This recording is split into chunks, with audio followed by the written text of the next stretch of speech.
SK증권의 그 리서치 센터장님이셨다가 네. 지금은 제가 공식 지식 서비스 부문장. 예 지식 서비스 부문장 하셨는데 사실은 이제 저하고는 인연이 깊은 게 네. 이제 제가 채권 애널리스트 출신이잖아요. 네. 우리 또 센터장님께서 이제 어떻게 보면 1세대 채권 애널리스트세요. 아, 우리나라 1세대. 예.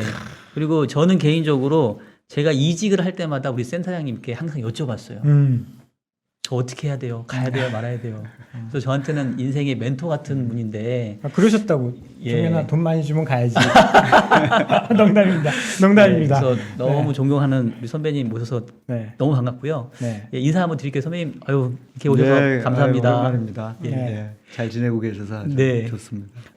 그럼 이제 좀 본론으로 네. 여쭤볼게요. 사실 시장 이야기가 예. 지금 굉장히 급합니다. 그렇죠. 네. 예. 제가 먼저 그럼요. 직구로 한번 후 네. 그 지난주 그렇게 네. 시장이 정말 험악한 분위기였다가 월화 조금 분위기가 좋아졌잖아요. 예. 조금 외람된 질문이지만 어떻게 좀 지난주에 그 험악한 하락세는 좀 끝났다라고 좀 봐야 될까요? 어떻게? 예, 저는 뭐 마무리가 어느 정도 됐다고 봐요. 음. 사실 시장의 단기적인 흐름을 모두 다 맞출 수는 없지만 네. 좀 큰 맥락들이 있잖아요. 그러면 제일 큰 맥락은 이 시장이 상승 추세의 장이냐 아니면 하락 추세의 장이냐 그거일 테고 상승 추세건 하락 추세건 간에 그 중간에 그걸 되돌림하는 과정들이 생기잖아요. 항상. 그러면 어떤 요인들 때문에를 다 우리가 밝힐 수는 없어도 어떤 요인들이 생겨서 뭐 요번처럼 한 6, 7% 빠지는 경우도 있고 조금 더 그거보다 얘기가 심각해지면 한 10%, 15% 빠지는 경우들도 있어요. 그래서 이제 요번 건도 그런 건가 이제 고민을 했었는데 한 뭐 7% 남짓에서 지금 이제 종료가 되는 것 같고 저희가 이제 추세적인 하락이라고 생각을 한다면 보통 그러니까 이게 제 기준입니다. 그거는 이제 시장에 있는 분들마다 다 다르죠. 그건 투자 기간하고도 같이 연관이 되는 거니까. 그런데 제가 보기엔 비즈니스 사이클의 후퇴와 더불어서 나타나는 대략 뭐 한 1년에서 1년 반 정도의 하락. 그때는 뭐 내려가다가 좀 반등을 하더라도 또 내려가잖아요. 그렇죠. 네. 예, 저점을 더 뚫고서 내려가는 경우들도 많고 이제 그런 장이 아니란 점에서 이번 장의 조정은 어느 정도 지금 마무리되고 있다. 단지 이번 사안이 좀 크긴 커요. 제가 보기에는 여러 가지 불리한 요인들이 있기 때문에 이제 중요한 거는 이제 전고점을 뚫고 다시 올라갈 때까지 시간이 얼마나 걸릴 거냐 그런 문제가 그렇죠. 남아 있을 텐데 네. 거기까지는 좀 시간이 걸릴 것 같아요. 이전에 우리 작년 3월부터 시작한 그 상승 추세, 그죠? 그 코로나를 제하고 나면은 사실 재작년 한 가을부터 나타난 상승 추세죠. 그 상승 추세에서 코로나를 제외하고 나머지 기간에 이 조정들은 생각보다 좀 짧았어요. 그리고 제가 사실 여기에 한 석 달 전인가요? 석 달 반인가? 뭐 하여튼 그때쯤에도 막 외국인들이 팔 때 그때 나와가지고 이거 뭐 그렇게까지 이게 상승 트렌드가 훼손된 건 아닌 것 같다. 그런 말씀을 드린 적이 있는데 지금도 비슷한 생각을 갖고 있습니다. 예. 그러면 조금 얘기를 더 이어가 보면 예. 이제 시작은 반도체였잖아요. 반도체를 외국인이 굉장히 많이 팔았습니다. 예. 그러니까 뭐 사실 이유를 알 수 없는 특히 뭐 대만이나 이런 데보다 한국을 유독 많이 팔았거든요. 예. 뭐 그런 이유들이 뭐 사실 명확하게 외국인이 왜 파냐 이걸 뭐 알 수는 없겠지만 네. 한번 좀 유추를 할 수 있는 근거들이 좀 있을까요? 예, 뭐 정확한 거는 뭐 사실 제가 오늘 가서 전화를 다 돌려가서 외국인 투자자 모두한테 여긴 다 이렇게 전화하면서 오늘 박종현 박사님이 외국인 좀 사주세요라고 해서 오늘 1,500억 들어왔는데 오늘 네. 센터장님도 전화를 돌려보시겠다고 하니까 전수조사를 해봐야 네. 알 수 있는 그렇죠. 그런 질문이실 네. 텐데 그냥 저희들이 사실 그거를 정확하게 알 수 있는 거는 아니나 네. 몇 가지가 이제 뒤섞여 있었다고 봅니다. 네. 그 중에 이제 대표적인 건 결국은 이게 이 시그널로 그러니까 글로벌 경기 둔화의 시그널로 작용을 하는 거 아니냐라는 그런 인식을 가진 외국인들도 있었다고 보여지고요. 그리고 글로벌 그런 것들을 떠나서 사실은 우리 한국 시장에서 네. 주식을 좀 덜어야 되는 차원에서 이 시총 상위 종목들을 파는 것도 좀 섞여 있지 않았었을까 이런 생각을 갖고 있고요. 사실은 이게 정확히 어떤 이유인지는 모르나 그 두 가지 경우가 모두 다 사실 우리나라의 반도체 업종의 주가에는 굉장히 안 좋죠. 예. 특히나 우리나라 반도체는 우리나라 자체가 어찌 보면은 굉장히 좀 미리미리 선반영하는 시장이잖아요. 그렇죠. 이제 산업 네. 구조상 그럴 수밖에 네. 없죠. 왜냐하면 중간재이기 때문에 그 중간재를 이 수요하는 쪽은 경기가 회복되는 막 시점 또는 그 이전부터 나서기 시작하니까 그거에 대한 판단도 먼저 시작하는 이런 과정이기 때문에 아마 그 우려가 두 개가 같이 이렇게 좀 있었던 거 아니냐. 그런데 거기에 약간 수급적인 측면도 있지 않았나라는 생각을 개인적으로 해봅니다. 네. 수급적인 측면에서 사실은 작년 올해 해가지고 우리나라가 굉장히 IPO가 대형 IPO들이 네. 많았었어요. 그렇죠. 그러다 보니까 규모가 사실은 최근에 나타난 양상 중에 하나가 외국인들이 그 반도체 주식은 팔았는데 네. 일부 IPO를 한 종목들은 또 굉장히 매수를 많이 했잖아요. 그러니까 밸류가 굉장히 높다라고 생각을 하고 많이들 그렇게 분석을 했음에도 불구하고 그걸 뛰어넘어서 사는 모습들을 보여줬거든요. 그래서 어느 정도는 또 포트폴리오의 조정 또는 벤치마크 플레이를 하기 위한 어떤 준비 이런 것도 포함이 수급적으로는 되지 않았을까라는 생각을 합니다. 근데 이제 뭐 다 편입 결정되고 했으니까 그런 요인들은 조금 이제 수그러드는 거 아니냐 그런 생각을 갖고 있습니다. 그 혹시 그러니까 외국인 얘기가 나와서 말인데 그러니까 요번에 보면은 외국인도 진짜 무지막지하게 팔았기도 했지만 또 환율이 같이 급등을 하다 보니까 네네. 좀 공포감을 자극한 것 같긴 해요. 네. 사상 최고치 환율, 그러니까 연중 최고치를 경신했으니까. 근데 저도 지난주에 제가 목요일에 나와서 이제 그 얘기를 한번 했었는데 뭐 우리 이제 전무님 되셨다고 하는데 전무님 아시는 것처럼 이 통화수합 금리를 보면 매우 안정적이었잖아요. 네. 그래서 제가 봤을 때는 외화 유동성에는 전혀 문제가 없다. 그래서 이렇게 환율이 튀는 거는 약간 조금 이렇게 뭔가 센티멘트가 이런 부분 그런 것 같다고 저는 개인적으로 생각을 했는데 네. 혹시 제가 좀 놓치고 있는 그냥 좀 환율이 이렇게까지 튀었어야만 했는지 외국인이 진짜 주식을 판 만큼 다 팔고 나갔는지 네. 그렇게 얘기하기엔 또 채권은 계속 사고 있잖아요. 네. 그래서 이거를 어떻게 해석을 해야 될지 저는 잘 모르겠더라고요. 이건 역시도 이제 환율이 뭐 우리 전망하기 가장 어려운 부분이기도 하죠. 네. 워낙 여러 가지 요인들이 섞여 있으니까 일단 가장 큰 요인은 달러가 강세였다는 게 가장 큰 요인이겠죠. 그래서 네. 제가 뭐 꾸준히 저희들도 뭐 다 해보시겠지만 이 수치들을 보잖아요. 그러면 이머징 마켓 통화들 예를 들면 브라질 같은 데들은 굉장히 약세였었죠. 네. 최근에 통화가 우리나라는 그거에는 좀 못 미치는 정도의 약세입니다. 근데 분명한 거는 저도 이제 비슷한 생각을 공유하는 부분은 그런 게 있어요. 예를 들면 우리나라가 실제로 많은 분들이 그 달러 환전 시장만 보시고 환율의 그 가격만 보지만 실제로 글로벌 차원에서 굉장히 중요한 지표는 두 가지죠. 말씀하셨던 그 달러 유동성의 그 조달 코스트죠. 네네. 그다음 또 한 가지는 CDS 프리미엄 아닐까 싶어요. 네네. 예, 그러니까 결국은 그 리스크를 얼마나 우리가 보고 있느냐, 달러를 얼마나 구하기 힘든 상황인 거냐, 뭐 이런 얘기들일 텐데 그 두 개는 굉장히 안정된 상황을 유지했어요. 그렇죠. 예, 그러니까 이거는 사실 어찌 보면은 그런 리스크를 반영하는 것보다는 주로 저 수급일 것 같다라는 생각. 그 다음에 이제 추가로 외환 시장에서의 기대인데 이제 사실 외환 시장에서의 기대가 나빠지면 그 달러 조달 코스트 같은 것들도 좀 영향을 받거든요. 근데 그것도 아닌 걸 생각하면 최근에 제가 보기엔 포트폴리오의 조정과 외화의 유출이 좀 있었던 거 아니냐. 그리고 또 한 가지 거기다가 조금 더 취약해진 부분을 보면 그런 기대가 발생하면 우리나라에서 참 어떤 변화가 나타나면 얼마 전에 발표된 우리 해외 투자 네. 보시면 IIP 발표됐잖아요. 그 대체 대조표죠. 네. 그걸 보면 정말 많이 해외 투자하시거든요. 사업개미 그렇죠. 이야기하시는 그러니까 거죠? 네. 일시적으로 좀 수급이 그랬던 거 아닌가라는 생각을 갖고 있고 사실 펀더멘털한 요인으로 뭐 환율이 내려가야 되는 상황이다 그렇게는 안 봐요. 왜냐하면 지금 달러는 강세고 그리고 우리나라에 이제 조금 이따가도 말씀을 드리겠지만 그 코로나19를 비롯한 많은 몇 가지 요인들이 제가 왜 처음에 좀 불리한 상황들이 있다고 그랬잖아요. 네. 그런 불리한 상황들도 있거든요. 이제 그럼에도 불구하고 우리가 그 2011년으로 제가 기억을 합니다. 2011년부터 어떤 현상이 나타나면 옛날에는 뭔가 위기가 생기면 우리나라 환율이 그 어느 이머징 국가보다도 앞장서서 상승하는 이런 모습이 나타났었어요. 그런데 그때부터 확 변동성이 줄었어요.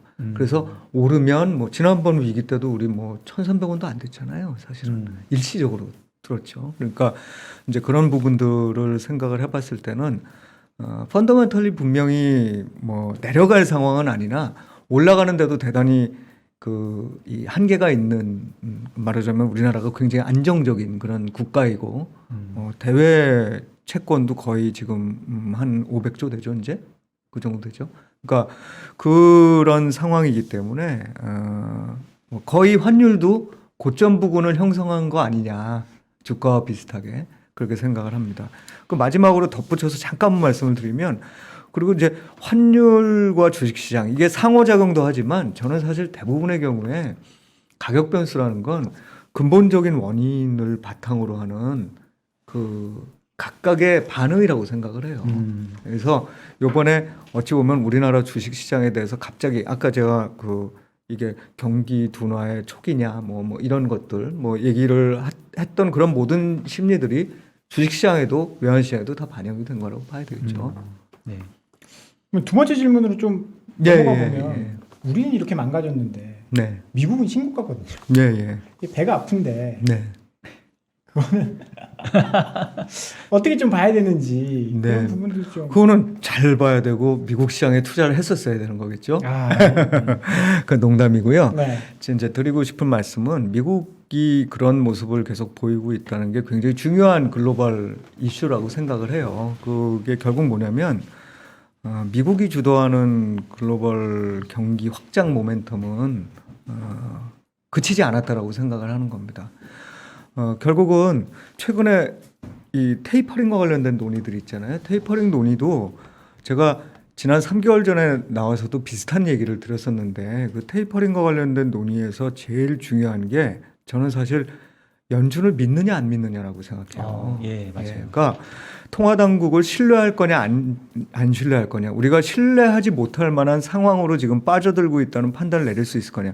예를 들면 엘 에리언이라든지 네. 또는 일부 그 채권 시장의 본인들이 비질런이라고 주장하시는 분들은 연준이 지금 실수하고 있다라는 주장을 하잖아요. 실수하고 그렇죠. 있다는 주장은 뭔진 모르지만 니들이 지금 하는 일들 때문에 나중에 뭔가 큰 문제가 생길 거야. 근데 지금 정확히 뭔지는 모르겠어. 이런 거예요.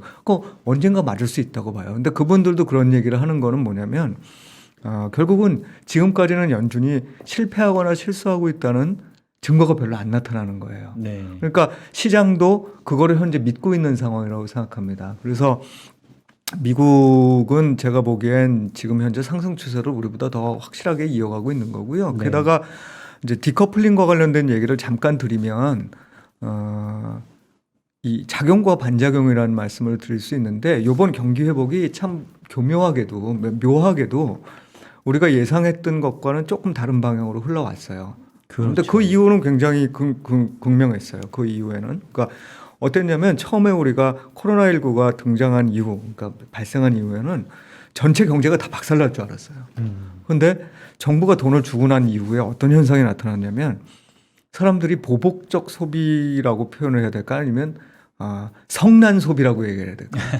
그죠? 네. 집안에만 있으니까 막 화나잖아요. 그리고 뭐 돈도 많이 뿌려줬기도 했고요. 그렇죠. 네. 그러다 보니 그렇죠. 결국 거기에는 굉장히 중요한 그 정부의 역할이라는 게 들어가는데 정부와 통화당국의 역할이겠죠. 들어가는데 그걸 통해서 줬던 돈들이 안 써진 게 아니라 활동을 못하면 우리 못 쓸 줄 알았는데 네. 그게 아니라 물건을 사더라. 그래서 지난번에 이 얘기도 똑같이 드렸는데 저희도 냉장고랑 TV랑 바꾸고 여행 한 번 안 가면 우리나라 사람들이 해외여행 많이 다니시는데 여행을 한 번 안 가면 몇백만 원이 절약이 돼요. 해외여행에. 그러면 그걸로 물건을 사셨다는 거예요. 그러다 보니까 제조업체들이 좋아졌죠. 네. 이제 그 제조업체들이 좋아진 이후에 사실은 자연스럽게 저기로 연결이 됐었어야 돼요. 이 서비스업 쪽으로. 우리는 다 그렇게 기대했잖아요. 네. 근데 지금 거기서 단절이 생겼는데 여기서 이제 이 역시 이제 다시 질문해 주세요. 제가 보기에는 네. 여기서 코로나19 재확산이라는 게 굉장히 큰 역할을 한 것 같다. 그래서 코로나19 확산과 관련된 그런 것들이 결국 또 미국의 지속적인 회복을 이끌어내는데 굉장히 중요한 역할을 한 것 같다. 이런 생각입니다.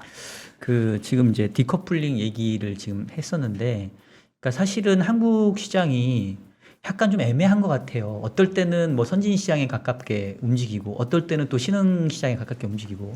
그러니까 사실 저는 요번에 테이퍼링이라고 하는 이슈가 생기면서 과거에 보면 항상 그 약한 고리들이 좀 깨져서 나갔잖아요. 그리고 최근에 이미 뭐 멕시코라든가 브라질 이런 나라들은 이제 금리를 올려주면서 약간 외자 이탈을 막는. 근데 그게 이제 우리나라에서는 저는 나타나지 않지 않을까 싶었는데, 어떻게 보면 제가 봤을 때는 나름대로의 테이퍼 텐트럼이 이번에 외국인 매도였던 것 같은데, 궁금한 거는 지금 이제 델타 변이 얘기하셨으니까 혹시나 저희 쪽에서 지금 델타 변이가 조금 저희도 지금 문제가 되고 있잖아요. 이것이 우리도 약한 고리 쪽으로 이렇게 분류되는 이유 중에 하나였지 않았을까. 만약에 그게 아니라고 한다면 다른 이유가 있는지 한번 여쭤보고 싶고, 만약에 그거라고 한다면 그러면 정말로 이제 백신 맞고 우리가 조금 진정되면 다시 옛날처럼 우리는 조금 선진국에 가깝게 움직일 수 있을지, 그건 어떻게 생각하세요? 예, 그게 아주 제가 사실은 그 전망 부분에서 말씀을 드리려고 했던 부분이기도 해요. 근데 요번에 코로나19를 대응한 방식을 보면 이게 이제 미국하고 유럽, 특히 이제 미국이겠죠. 미국하고 소위 동아시아 국가들, 이제 그 이외에 사실 저개발 국가들은 조금 다르다고 보여집니다만 하고 방식이 완전 달랐어요. 미국도 뭐 유럽도 다 같이 초기에는 굉장히 두려워했지만 그 다음에 과정을 보게 되면 제가 보기엔 판단이 이랬던 것 같아요. 많은 사람들을 최대한 빨리 항체를 형성시키자. 네. 많은 사람들을. 그리고 아시다시피 미국은 굉장히 개인의 자유와 개인의 권리, 개인의 책임을 중요시하는 나라들이잖아요. 그러다 보니까 걸리지 않는 건 본인의 몫이라는 거예요. 그러니까 가이드라인을 주는데 걸리지 않는 건 본인의 몫이다. 대신에 뭐 약간 무서운 얘기는 하지만 살아남은 사람들은 걸리고 나면 항체가 형성되잖아요. 대신에 정부가 빨리 해줘야 되는 건 뭐냐면 백신을 접종시켜서 많은 수의 사람들이 빠른 속도로 항체를 갖게 만들자. 이게 나중까지 이게 뭐 옛날에 우리 메르스는 굉장히 빨리 끝났잖아요. 그렇죠. 근데 연장돼가지고 계속 갈 만한 이런 상황이라고 판단을 하면 충분히 그런 의사결정을 내렸을 수 있다고 봐요. 국민의 그러니까 정치 시스템이나 혹은 뭐 이 나라의 문화겠죠. 그런 것과 관련해서 보면.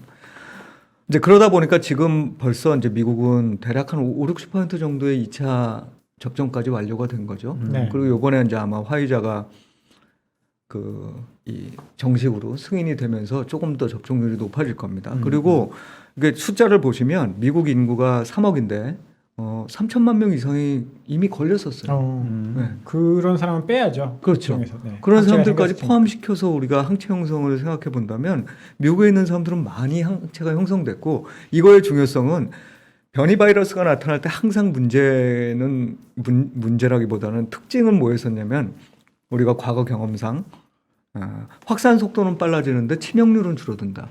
게다가 백신까지 접종하고 나면 치명률은 더 줄어들 가능성이 높다. 이런 거란 말이에요. 그러니까 이런 식으로 접근을 했다. 그리고 그 효과가 사실은 계속 나타나고 있는 거죠. 그러다 보니까 최근 들어서 우리 많이들 하시는 얘기가 영국 축구하는 거 보니까 엄청 관중들 있죠. 유로 2020에서 아주 난리였더라고요. 끌어안고 뽀뽀하고 보통 까고. 네. 근데 거기서 5천 명 걸렸다고. 예. 그러니까 많이 걸려요. 많이 걸리고 있어요. 실제로 영국도 3만 명 이상 하루에 확진자가 나오는데, 그럼에도 불구하고 접근하는 방식이 다르다는 거예요. 그런데 이제 우리 동아시아 쪽으로 와보면 우리는 뭐였냐? 안 걸리게 하는 게 우리의 정책이었어요. 안 걸리게 하는 게. 그죠? 근데 안 걸리게 하는 정책이 메르스와 같은 형태라면, 그런 형태의 바이러스였다면 굉장히 성공적이었을 거예요. 이게 작년 11월 달 정도쯤에 우리나라가 굉장히 각광받았던 요인 중에 하나입니다. 그래서 10월부터 올해 1월까지 보면 우리나라 주가 엄청 올랐잖아요. 네. 그 영향이 좀 있다고 보시는 거죠. 지금은 그렇죠. 그의 반대의 근데 작용이라고 볼 수도 있는. 이제 지나와서 보고 나니까 이거는 안 끝나고 점점 확산은 빨라지는 그 변종이 생기는데 우리는 안 걸려본 사람, 항체가 형성되지 않은 사람이 너무 많은 거예요. 근데 이거를 다시 막고 있는 방법이 또 방역이에요. 근데 이거는 어떤 특성이냐면 약간 유교적인 문화인 것 같기도 해요. 그래서 일본도 약간 비슷한데 일본은 우리보다는 사실 또 약간 서구화된 부분들이 있죠.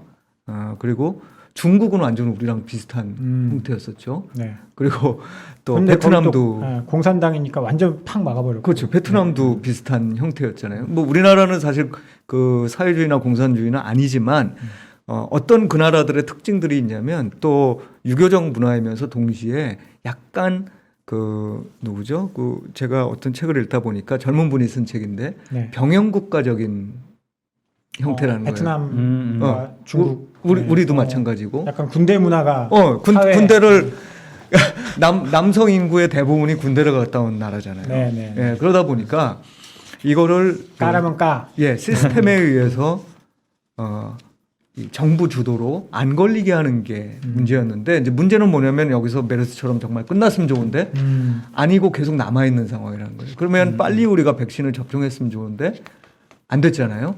근데 이건 반대로 또 이제 반작용인데 아마 10월, 10월 정도쯤 되면 이제 백신 접종이 굉장히 빠르게 이루어질 거예요. 그렇죠. 그러니까, 예. 70% 이상 뭐 추석 예. 전에 그거는 우리가 다시 이제 기존에 지금은 어찌 보면은 좀 억울하게도 이머징 마켓 쪽에 아까 말씀하신 대로 가깝게 평가받을 수밖에 없죠. 왜냐하면 못 잡는 데가 있고 어떻게 잡고는 있는데 아직도 이 걸려야 될 사람들이 많이 남아 있는. 전무님은 맞으셨죠 백신? 1차 접종했어요. 네. 저희는 아직 안 맞았습니다. 그러니까 제가 이제 질문을 드렸던 이유가 혹시나 네. 이제 우리가 지금은 상대적으로 저조한 백신 접종률 때문이라 한다면 어쨌든 일정상에 봤었을 때는 추석 전후로는 웬만하면 이제 1차는 다 맞고 2차도 맞을 사람이 늘어날 거잖아요. 네. 그럼 혹시나 이제 약간 뭐 이 표현이 적절할지 모르겠지만 뭐 코리아 디스카운트 지금으로 봤을 때는 그런 부분들이 해소될 수 있는 일종의 우리한테는 조금 기대해 볼 수 있는 모멘텀이 있을까 싶어서 이제 예, 여쭤보는 그런 거예요. 모멘텀은 분명히 있다고 보여져요. 예, 그리고 어찌 보면 코리아 디스카운트를 해소하는데 우리 개인 투자자분들이 너무 이 기여를 많이 해주셨잖아요. 삼성전자 열심히 사주시고. 예, 이걸 보시는 분들이 그리고 그분들이 또 과거와는 달리 뭐 계속 사고 파고 하시는 분들도 계시지만 굉장히 꾸준하게 좋은 주식들을 모으시는 분들도 계신단 말이에요. 그래서 이제 그런 분들 때문에 코리아 디스카운트가 좀 해소되는 과정이었는데 이번에 이 일로 약간 좀 이렇게 주춤하는 상황이었는데 그게 수치로 보면 딱 나타납니다. 방역에 대한 성과가 좋았던 그 작년 10월부터 올해 1월까지를 놓고 보면 우리나라가 엄청 아웃퍼폼하죠. 다른 나라 그렇죠. 주가를. 세계에서 가장 많이 오른. 그리고 계속 그게 어느 정도는 유지됐어요. 그러다가 요번에 이제 문제가 발생하면서 그게 먼저 쑥. 네, 그래서 주요국에 대비해서 아주 당당히 1등으로 떨어진 그런 나라가 돼버렸어요. 근데 그 과정에서 우리 처음 시작을 2019년 말로 봐보죠. 2019년 말부터 시작을 해보면 S&P 500하고 코스피하고 비슷해졌어요, 이제. 상승률이. 앞서거니 뒤서거니 해가지고 이렇게 가다가 우리나라가 이렇게 되다가 걔네는 쭉 오르고 우리는 이렇게 되면서 최근에 이렇게 빠지면서 거의 비슷한 수준에서 만났습니다. 그래서 어찌 보면은 뭐 미국이라는 나라가 워낙에 다른 국가들에 비해서 워낙 그 아웃퍼폼하고 있는 또 나라이기도 하기 때문에 여길 쫓아가는 정도만 하더라도 저는 상당히 글로벌 마켓에서는 아웃퍼폼한다고 보고 있고요. 적어도 그 부분이 디스카운트 할 수 있는 그러니까 백신 접종과 관련된 부분이 디스카운트 될 수 있을 만한 부분으로 좀 디스카운트를 해소할 수 있을 만한 부분으로 작용을 하지 않을까 이렇게 생각을 해요. 단 한 가지인데 이제 남은 게 있죠. 뭐냐면 아까 말씀하셨듯이 미국이 테이퍼링을 할 때 과연 우리가 이머징 마켓 지금 이미 제가 이렇게 보니까 멕시코가 올렸죠. 그리고 네. 브라질이 올렸고 네. 러시아도 좀 올렸던 것 같아요. 이런 식으로 먼저 나서서 금리를 올려야만 할 상황인가? 안 그래도 저희가 이거 일부에서도 잠깐 이야기를 하긴 했는데 네. 이번 주 금통이 있지 않습니까? 네, 네. 전무님은 이게 단도직입적으로 제가 네네. 여쭤보면 우리 박사님은 지금 질문하는 모양새가 이렇게 웅크러들어가지고 중요 때 많이 혼내셨나 봐요. 지금 시간이 한참 지났는데도 웅크러져서 이렇게 하시는데 존경의 마음으로. 네, 저는 직접적으로 질문을 드리면 예, 예. 이번 달 금통이 어떻게 예상하십니까? 아, 올리신다면서요. 아, 예, 그럼 올리신다니까 올려야죠. 아 그럼 금리 인상으로. 네, 네. 그럼 인상으로 어, 생각합니다. 네, 그러면 시장의 충격은 좀 있지 않을까 그런 걱정들을 하시는 분도 있거든요. 이제 말씀하셨던 대로 이제 우리가 그렇게 해서 좋은 측면들이 앞으로 남아 있는 게 있는데, 그러니까 경기 확장 측면에서 우리가 뭐 지금 단절이 생긴 거잖아요. 네. 제조업이 좋아지다가 제조업은 분명히 뭐 작년에 노트북 샀는데 또 사겠어요. 저희 집사람이 또 냉장고 사자 그러면 저는 못 사게 하겠죠.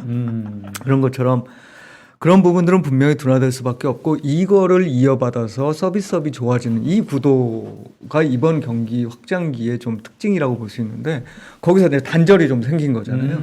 예, 그 단절이 다시 이어질 수 있는 어떤 그 접착제랄까, 그런 게 제가 보기엔 백신 접종이라고 저는 생각을 하고 있고, 그런데 이제 여기서 통화 정책을 어떻게 하느냐, 그게 이제 좀 문제인 것 같아요. 통화 정책을 뭐 처음에 한두 번 하고 이럴 때는 큰 문제는 없을 텐데, 특히 이제 처음 할 때는 저는 크게 영향을 안 받을 거라고 보는데, 거기서 어떻게 나오느냐가 이제 중요한 이슈일 것 같아요.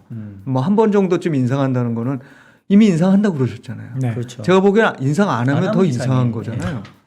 그러니까 이 통화 정책이라는 게 굉장히 어렵긴 하지만, 그럼에도 불구하고 중요한 건 시그널과 액션을 가급적이면 통일시켜 나가줘야 된다는 거거든요. 그래야 이 크레디빌리티가 계속, 그러니까 신뢰성이 계속 쌓여가는 과정인데, 지난번에 그렇게 세게 얘기해놓고 요번에 인상 안 하시면 그거는 문제가 생기죠. 그래서 인상을 하실 텐데 그 이유가 문제라고 봐요.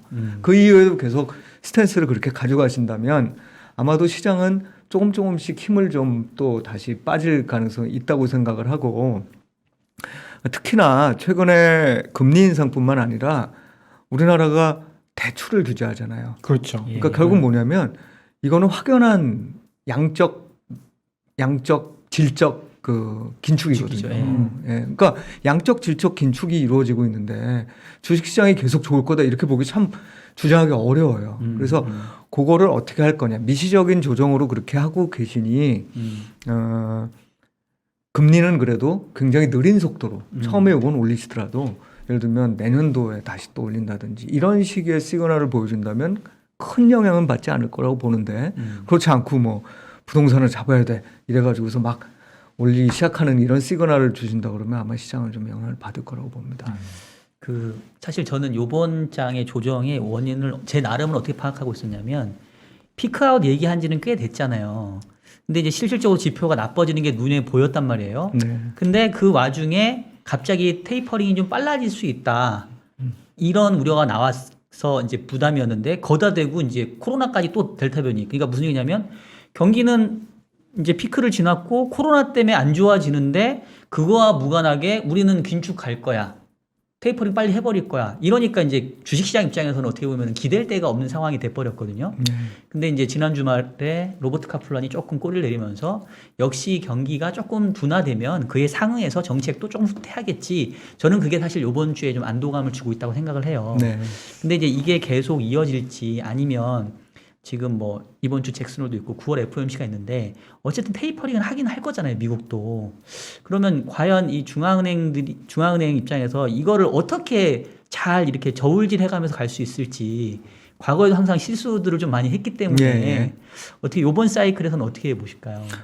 저는 뭐 아까도 말씀드렸다시피 저는 연준을 믿습니다, 사실은. 그러니까 경기가 둔화되는 것, 그 다음에 그거에 맞춰서 통화를 좀 이렇게 완화적인 기조를 더 유지하는 것, 반대로 경기가 좋아지면 조금 빼는 것, 이런 거에 있어서 물론 실패하거나 실수할 수 있는 확률이 없다는 건 아니에요. 근데 저는 투자자의 입장에서 본다 그러면 정말로 눈에 보이는 어떤 그 부작용들이 나타나기 전까지 주가가 너무 올랐어요, 이런 건 부작용 아니에요. 예, 진짜 예를 들면 그 부채에서 이 시그널들이 나오죠. 그런 시그널들이 나오기 전까지는 그러니까 저는 이제 이런 쪽에 좀 잘 몰라서 그런 시그널은 어떤 건지 좀 구체적으로 좀 예를 들어서 대표적인 게 네. 아까 저희가 국가별 CDS 말씀드렸는데 네네. 기업별로 리스크 지표들이 있어요. 네. 그런 리스크 지표들이 예를 들면 저신용 등급의 그 채권으로부터 나온다든지 그게 아마 대표적일 거예요. 네. 그리고 이번 과정에서 보면 사실 모기지 백 시큐리티즈들을 그렇게 막 방만하게 했을 거라고는 생각이 안 들어요. 그리고 제가 모기지 채권 이 이슈 그러니까 아웃스탠딩이죠. 그러니까 발행 잔액 쭉 보면 많이 늘지도 않았어요. 사실은. 그러니까 전반적으로 보면 2008년 금융위기 이후에 어느 정도 통제가 되는 상황으로 보여지는데 이번에 문제는 사실 기업들이 대출한 거잖아요. 네. 그죠? 그 기업 대출 쪽에서 문제가 발생할 수 있는 그런 것들이 좀 보이면 그때는 좀 위험 신호겠죠. 근데 아직까지는 사실 그런 신호가 잘 안 보여요. 네, 잘 안 보입니다. 일시적으로 약간 불안해졌다가도 다시 낮아지고 그런 상황이거든요. 그러면 예. 긴축을 할 수 있다라는 이야기이신 거죠 지금? 어, 테이퍼링이라든지 이런 거 진행을 할 수 있다. 그러면 테이퍼링을 뭐 당연히 해야 되는 상황이에요. 사실은 해야 되는 상황인데 제가 말씀드리고 싶은 건 조절이 가능하다는 거예요. 그러니까 시장이 심각하게 생각을 하는 그런 어떤 변화들이 있고 실제로 미국도 사실은 어찌 보면은 제조업의 둔화와 더불어서 이게 서비스업의 확장이라는 게 이렇게 맞물려서 쭉 잘 나가는 현상들이 확인이 돼야 되잖아요. 근데 네. 지금 약간 덜커덩한 거죠. 그 코로나 코로나19 때문에, 확산 네, 이후로. 서비스업이 좀 게다가 뭐 미국만 문제가 아니라 미국 경제 역시도 글로벌 경제에 영향을 받게 되어 있는데 상당한 정도의 그 비대칭적인 문제들이 발생하고 있으니까 그럴 때 그러면 더 기다릴 수 있는 여력이 있느냐 없느냐의 문제로 돌아간다고 생각을 하고 최근에 달러 강세는 제가 보기엔 미국이 의도로 하고 있는 인플레이션의 수출이라는 측면에서 본다 그러면 잘 작동을 하는 거예요. 말만 해도 잘 작동을 해요. 뭔가 의도가 있었다면 제가 보기엔 장기 금리를 끌어올리기 위한 의도. 예를 들면 자산 가격 쪽이 너무 버블이라고 생각했으면 장기 금리를 올리기 위한 의도들을 많이 내비쳤을 거예요. 근데 사실 그러지도 않고 있어요. 그렇기 때문에 제가 보기에는 뭐 어떻게 하겠다 이게 아니라 약간 나빠지면 그걸 보충해 줄 수 있는 정책적 지원이 올 수 있는 환경. 그 다음에 아주 좋으면 약간 정책을 빼더라도 증시에는 또는 자산시장에는 크게 충격을 주지 않는 뭐 궁극적으로는 경제겠죠. 경제에 충격을 주지 않는 그런 선들을 계속 이어나갈 수 있는 힘이 아직 남아있다고 생각을 하는 겁니다. 오늘 이제 전무님 모시고 사실 많은 질문을 드리고 싶은데 이제 시간이 조금 또 네. 얼마 많진 않으니까 저는 딱 2가지 질문 드릴 거거든요. 네. 우리 피디님 질문 생각해 놓으시고 네, 알겠습니다. 일단 2가지 제가 드리고 싶은 질문 중에 첫 번째는 일단은 전무님 오늘 말씀 제가 이해하기로는 일단 추세가 깨진 건 아니다. 그리고 그동안에 뭐 그 선진 시장과 우리 시장이 이제 디커플링 된 거는 이제 약간 작용과 반작용 우리가 그 앞전에 먼저 치고 올라갔기 때문에 약간 다시 좀 눈높이 조절한 거다. 뭐 이렇게 저는 이제 이해를 했는데 그러면 이제 어쨌든 간에 추세가 살아있다라고 한다면 상승세가 재개되는 이른바 뭐 캐털리스트 내지는 어떤 뭐 모멘텀이 이제 우리가 뭐가 될 것인지를 쳐다봐야 되잖아요. 혹시 이제 그 모멘텀이 무엇일지 하고 대충 뭐 시간적으로 봤었을 때는 뭐 이런 것들이 조금 확인이 되면 이런 시기가 지나면 그때가 올 수 있다. 이렇게 좀 말씀해 주실 수 있을까요? 예, 이번 시장에서 그런 뭐 캐탈리스트들이 이렇게 확 보이는 건 아닐 것 같아요. 네. 예, 왜 그러냐면 그러니까 이게 모든 게 작용 반작용인데 너무 나빴기 때문에 너무 수치가 좋게 나오고 그 다음번에는 당연히 약간 줄어들고 이런 상황이 우리 뭐 많은 그래프를 보면 이렇게 우리 경제학도 하시니까 네. 이런 그 반응 함수들이 나오잖아요. 그러니까 그런 식의 현상들이 나타나는 가운데에서의 조정이기 때문에 이건 시간이 해결해 줄 거라고 저는 생각을 하고 그 시간이 해결해 주는데 제일 중요한 요소는 우리나라에서는 아마 제가 보기엔 백신 접종일 것 같아요. 그러면서 방역과 관련된 제한들이 좀 풀리기 시작하는 이런 상황들이 아닐까 생각을 하고 그 다음에 또 한 가지 굳이 들자면 이제 충분히 환율이 올라가 있는 상황을 확인되면서 그 이후로 이제 환율에 지금은 사실 계속 변동성이 이렇게 되면서 좀 올라온 상황이었다가 좀 내려갔다가 이랬잖아요. 근데 그 변동성이 안정되면서 어느 정도의 수준 환율이 좀 유지될 수 있는 물론 환율이 뭐 매일 같을 수는 없지만 그러니까 범위 내에서 움직일 수 있는 상황들 이런 상황들이 되면 제가 보기엔 좀 안심할 수 있는 상황이 되지 않을까 생각합니다. 빠르면 9월 뭐 지나면서도 그런 현상이 나타날 수 있을 거라고 봐요. 대신에 이제 문제는 뭐냐? 네. 그럼 얼마나 상승할 거냐 이 문제.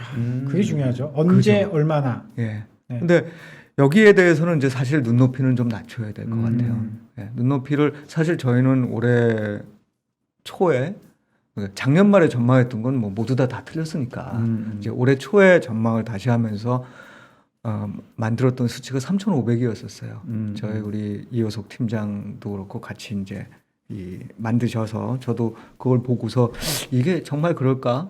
그때만 하더라도 그게 좀 높아 보였잖아요. 근데 나중에 와서 보니까 그게 높은 전망치가 아니더라고요. 3,500 정도가. 근데 설명 가능한 수준이라고 보는 게 내년에도 이걸 골디락스라고 얘기를 붙이기는 좀 뭐하지만 이런 작용 반작용의 과정을 거치면서 안정되는 우리 그거를 전체적으로 보면 경기 확장기라고 봐요. 네. 그 경기 확장기에 이 모멘텀이 주는 거는 줄어든 건 맞지만 이렇게 해서 경기 확장이 유지되는 기간 동안에 올라갈 수 있는 가능성이 있고 단지 그러면 그럴수록 점점 이 익스펙트 리턴은 떨어지는, 그러니까 기대 수익률은 떨어지는. 저희가 보고 있는 게 올해 전체적으로 한 20% 정도의 상승이라고 보면 지금부터 남아 있는 상승의 여력이라는 건 대략 뭐 한 150에서 200포인트 정도라고 생각을 하는데 뭐 현재에서 말씀하시는 건가요? 아니면 고점 대비해서? 고점 대비 얘기 드리는 겁니다. 그래서 여전히 3,500을 이제 전망으로 갖고 있고 그게 이제 작년 말부터 시작해서 보면 한 20% 상승한 거예요. 그거는 뭐 심플합니다. 내년에도 일정 부분에 이익이 늘어날 거라고 생각하기 때문이에요. 네. 예. 뭐 혹시 질문하실 거 있어요? 그러면 제가 마지막으로 질문 저도 2개 준비했습니다. 네네. 그럼 시장에서 가장 눈여겨봐야 할 리스크 요인. 뭐 지금은 뭐 이제 추세가 깨진 건 아니다라고 말씀을 하셨고 올라간다라고 이야기를 해주셨는데 눈높이는 좀 낮춰야 되지만 뭐 코로나에 이제 다 백신 맞으면 해결이 될 거고 지금 뭐 우리가 문제 삼고 있는 것들은 해결이 될 수 있는 부분들 뭐 테이퍼링이라든지 이런 것들도 정책상으로 뭐 좀 조절해가면서 헤쳐나갈 것이다라고 말씀을 하셨는데 좀 조심을 해야 되는 것들은 여기에 있다. 그런 리스크 요인이 있다면 한 말씀 부탁드리고요. 마지막으로는 코로나 이후의 금융시장이라든지 이 사회적인 시장은 또 어떻게 변할 것인지 그런 것들을 한번 고민을 해보셨다면 저희 시청자 여러분들한테 좀 팁을 한번 주시면 감사하겠습니다. 둘 다 뭐 굉장히 어려운 질문이죠. 근데 저는 사실 날카롭죠? 예, 저는 박사님과 약간 다릅니다. 채권시장 출신이기 때문에 사실상 그 크레딧 지표들을 많이 봐요. 그러니까 아까도 왜 기업의 크레딧들이 변하느냐 과연 나쁜 기업들이 나빠지고 있다는 게 시장에 실제로 신호로서 나타나느냐 이런 것들이 이제 중요한 요소라고 생각을 하고 있고 또 환율이 그 무엇보다도 빨리 움직이는 변수라고 생각을 합니다.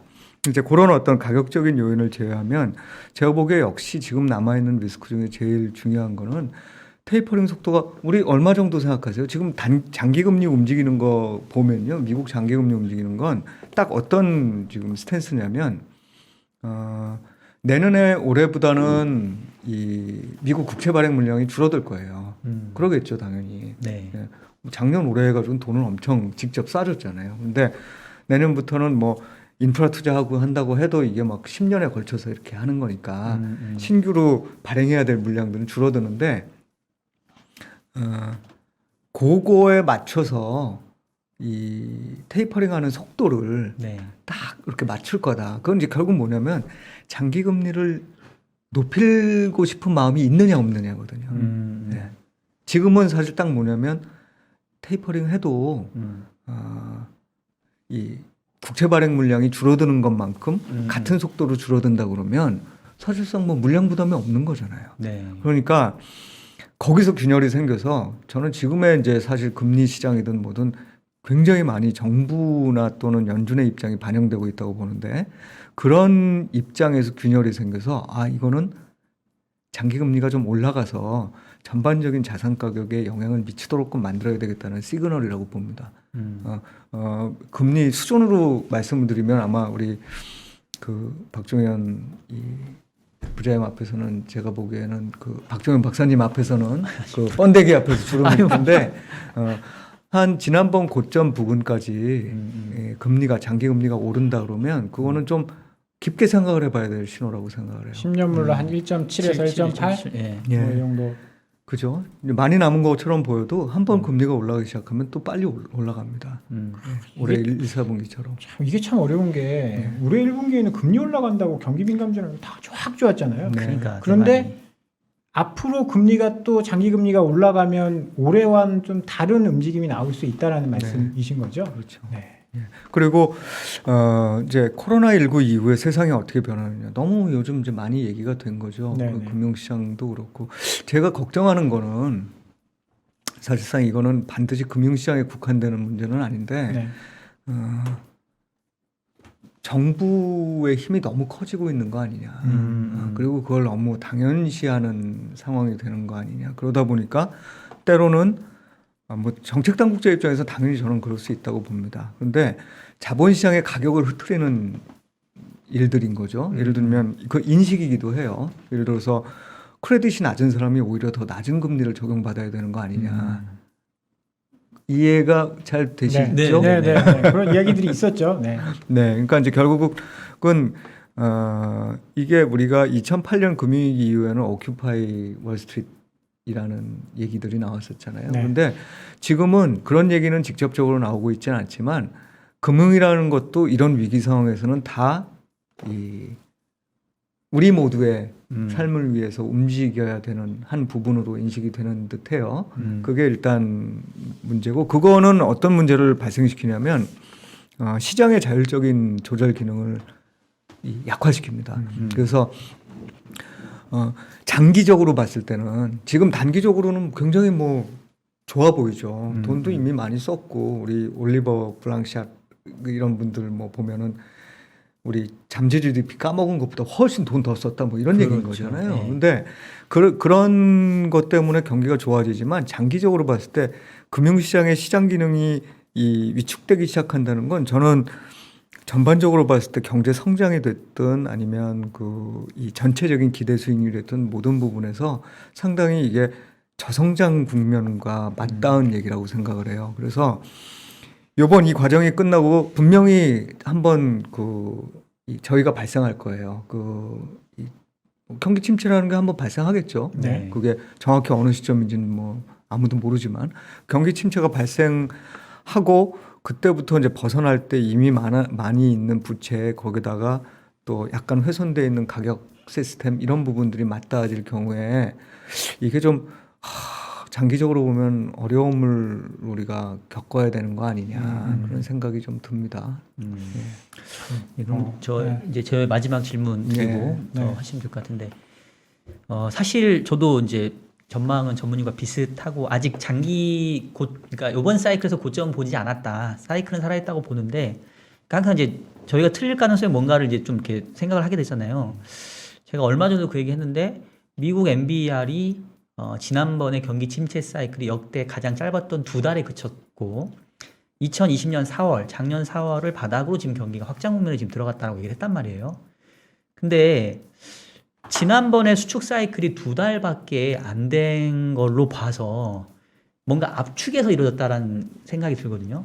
그러면 반대로 작년 4월부터 시작된 경기 확장 국면도 원래 과거 평균은 한 40개월 넘어가더라고요. 그렇게 따지면은 아직 1년 좀 넘었으니까 앞으로 경기 확장할 게 훨씬 많이 남았는데 이게 뭔가 압축해서 이루어졌다고 한다면 작년에 2달 만에 수축 끝났으니까 요번 사이클에 예를 들면 과거에 가장 짧았던 경기 확장이 12개월이었더라고요. 그럼 혹시 요번에 확장은 12개월 만에 끝나버리는 거 아닌가.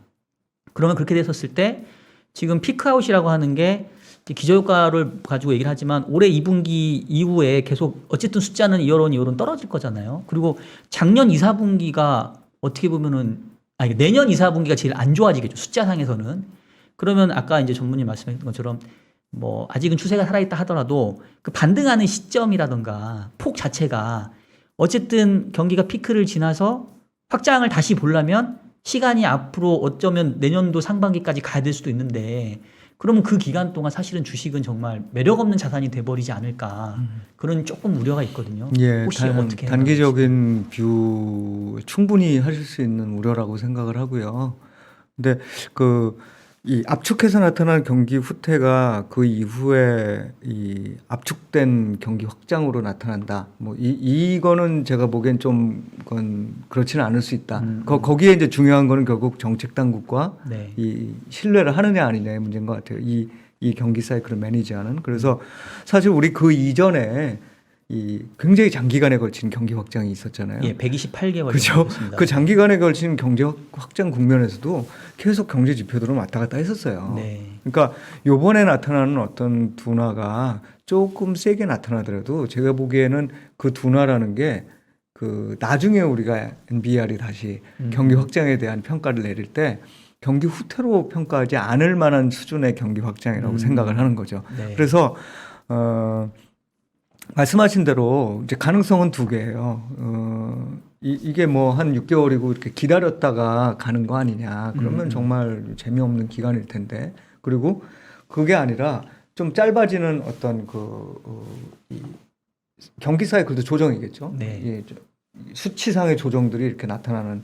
뭐 실제로도 좀 조정이 나타날 겁니다. 왜냐하면 많이 샀었으니까. 근데 말씀드린 대로 이게 서비스업으로 확장되기 전에 단절된 상태인데 그게 연결될 수만 있다면 제가 보기에 그 기간이 좀 압축될 수 있다고 보고 이렇게 보면 주가가 그걸 빨리 반영을 해서 예를 들면 올해 4, 4분기 좀 돼서 뭐 10월 달 되겠죠. 이때 돼서 오르기 시작한다라고 본다면 두 개 이제 확률적인 그 배분인 것 같아요. 그래서 저는 제가 투자자라면 어느 한쪽에 손을 막 딱 들어주진 않을 것 같아요. 그게 이제 우리의 역할이기도 하죠. 계속적으로 지표를 살펴봐야 되고. 그래서 제가 다른데 이제 나가서도 말씀드리는 게 지금은 중립적인 수준을 좀 유지해 볼 필요가 있다. 물론 이것 때문에 요 몇 주 동안 굉장히 고통스럽게 해드려서 너무 죄송해요. 사실은. 왜냐하면 고점 대비해서 20, 30%씩 떨어진 주식들이 막 많죠. 속출했잖아요. 근데